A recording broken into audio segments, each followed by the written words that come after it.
Warm greetings to all employers of Hong Kong. I am Nancy Davin, 25 years of age. I am a single mother. I live in Paligi, Padano, Davao del Sur. I have one kid. He is a boy. He is nice and warm like me. I graduate in Hagonoy National High School.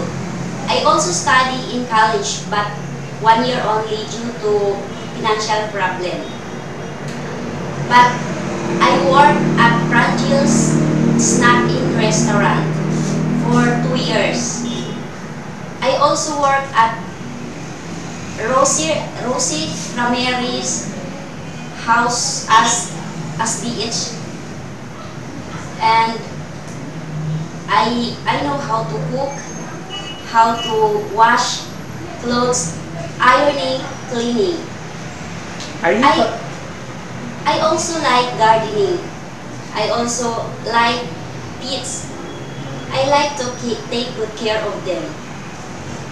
Are you familiar with operating household appliances? Yes, sir, madam. I am familiar with that household operated machine like rice cooker, washing machine, and vacuum cleaner, and more. What experience do you have in cooking? I've been experienced in cooking like chicken curry, steamed fish,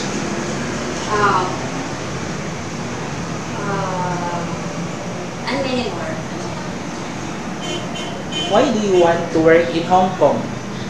Sir, madam, I want to work in Hong Kong to help my family and also to help my son to study, to school. If you are lucky to be selected, what can you promise to your future employer? Sir, madam, if I am very lucky to be chosen as one of your DH, I promise to you to be honest and loyal. Thank you.